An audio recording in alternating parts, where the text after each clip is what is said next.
मोर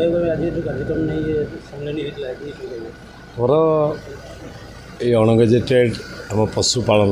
gazetted गोटे संघ ये संघर आज उत्सव थिला नूतन कर्मकर्ता को शुभेच्छा देवार थिला तेणु मु समस्त शुभेच्छा शुभकामना दूची मुझे खाली कहि से मैंने जो जो डिमांड रखी थे सरकार को पाखे गोटे डिमांड एवं प्रिय मुख्यमंत्री किसी पूरण कर मुख्यमंत्री आम आमर मंत्री आमर मुख्यमंत्री एम को आम सांगे जाइकी जेहेतु आम जिलार एम कर्मकर्ता जिलार सब विभिन्न प्रकार सुविधा असुविधार आज गाई मान कथा हो गोपालित जिते पशु अच्छा से जाकि विभिन्न प्रकार चिकित्सा कर सेवा भी कर तेणु जो डिमांड अच्छी निहाती हवा दरकार तेणु या नहीं आम सरकार पाखु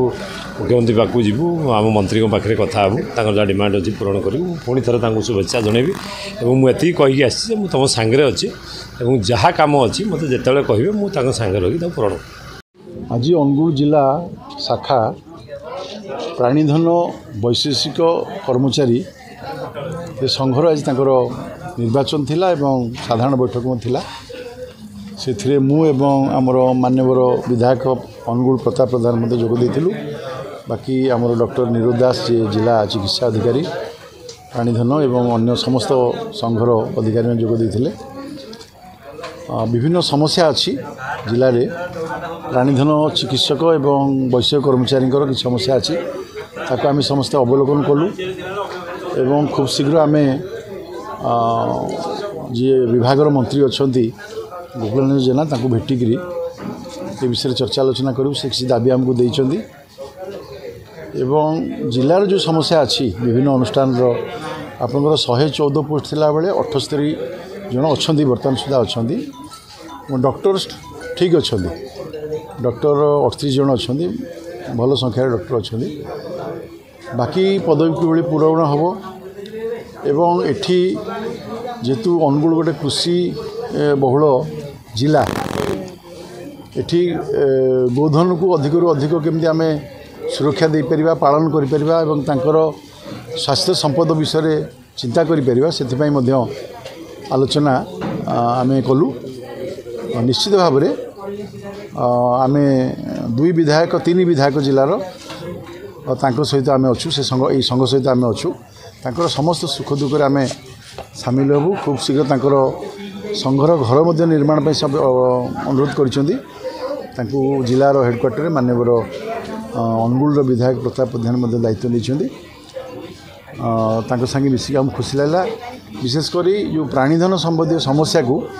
पाखर आम शुणिलु जेहेतु आम समस्त नुआ विधायक आहरी अधिक अधिक जानवर आवश्यकता अच्छी तेणु मतलब बहुत भल लगे संगे आसी बसिलु ये जो समस्या अच्छी आम आगामी दिन समाधान करने चेष्टा करूँ।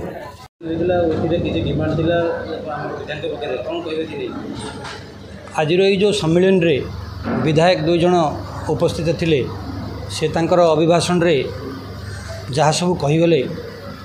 से आम निश्चित जे आम 2 जन विधायक सहयोग लोड़े आमर जो सब दाबी अच्छी से गुड़ा सब किछि मात्रा रे पूरण हो पार मुख्यतः आम दाबी गुड़िक भितर गोटे है आमर रिस्ट्रक्चर जहाँकि 40 वर्ष धरी यही कैडर 40 वर्ष धरी रिस्ट्रक्चर हो नाला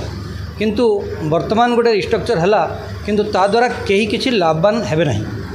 तेणु सरकार पाखे आमर अनुरोध ये रिस्ट्रक्चरटा को संघ माध्यम संघ आलोचना करने चाहूँगी सरकार सहित सरकार समय दे आलोचना करी एटा को जदि किसी परिवर्तन करें ताहले यही कैडर किसी लाभ हो सरकार पदोन्नति बा अन्यान्य सुविधा सुजोग दियंती कर्मचारी को एथिपाई जे सेमाने ठीक समय रे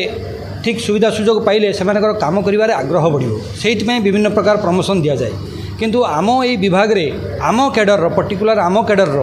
जो सब पदोन्नति मिलूची कि सेगुड़ाक कौन मात्रा गोटे % भी लाभवान कई होना बरं अन्य जिला को बदली होई हैरान होती तेणु सरकार पाखे अनुरोध आउ गोटे कथा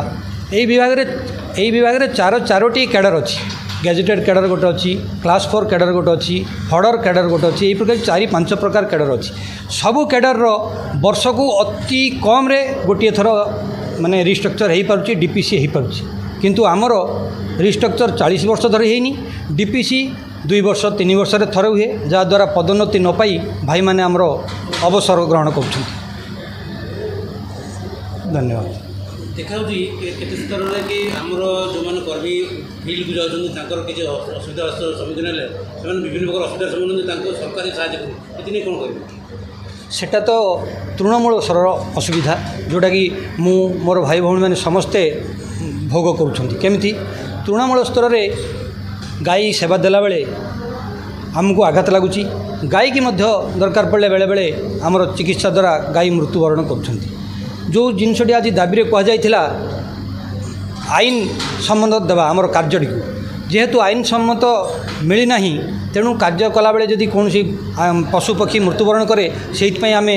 ଆଇନ ଅନୁଯାୟୀ ଦଣ୍ଡିତ ହେଉଛୁ, ସେଇଥିପାଇଁ ଗୋଟେ ଦାବି ରଖାଯାଇଛି। ଦ୍ୱିତୀୟ କଥା, କାମରେ ବିଭିନ୍ନ ପ୍ରକାର ସ୍କିମ୍ କାମ, ଟିକାକରଣ, କୃତ୍ରିମ ପ୍ରଜୋଜନ, ଏତେ ଗୁଡ଼ାଏ କାମ ହେଲାଣି, ପୁଣି ଗୋଟିଏ ଗୋଟିଏ କର୍ମଚାରୀକି ଏଲ୍ଆଇ ବା ଭିଟିଙ୍କୁ 3ଟି ଲେଖେ ପଞ୍ଚାୟତ ବି 3-4ଟି ଲେଖେ ପଞ୍ଚାୟତ ବି ଦାୟିତ୍ୱ ଦିଆଯାଇଛି। ଜଣେ ବ୍ୟକ୍ତି 3-4ଟି ପଞ୍ଚାୟତ, ଏହି କାର୍ଯ୍ୟର କୌଣସି ଗୋଟେ ନିର୍ଦ୍ଦିଷ୍ଟ ସମୟ ନାହିଁ। ଯେତେବେଳେ ଯିଏ ଜରୁରୀକାଳୀନ ଡାକରା ଦେଲା ଆମେ ତା ପାଖରେ ଉପସ୍ଥିତ ରହିବାକୁ ବାଧ୍ୟ, ଯେଉଁଟାକି ଏକ ପ୍ରକାର ଅସମ୍ଭବ। କିନ୍ତୁ ଆମେ ଆମର 100% ଯେତିକି ପାରୁଛୁ, ଯତ ପର୍ଯ୍ୟନ୍ତ ପାରୁଛୁ ଆମେ ସେତିକି ସୁବିଧା ସୁଯୋଗ ଦେଇ ଆସୁଛୁ ଲୋକଙ୍କୁ। ତେଣୁ ସରକାରଙ୍କ ପାଖରେ ଅନୁରୋଧ, ସିଏ ସରକାର ମଧ୍ୟ ଆମର ଏଇ ଯେଉଁ ଅସୁବିଧାର ସମ୍ମୁଖୀନ ହେଉଛୁ କାର୍ଯ୍ୟ କରିବାରେ, ଲୋକଙ୍କୁ ସମ୍ପୂର୍ଣ୍ଣ ମାନେ କାମରେ ସହଯୋଗ କରିବା ପାଇଁ କରିପାରୁନାହୁଁ, ସେଇଥିପାଇଁ ସରକାରଙ୍କର ସହଯୋଗ ମିଳିଲେ ଆମେ ସେଥିରେ ମଧ୍ୟ ମାନେ ଖୁସି ହେବୁ।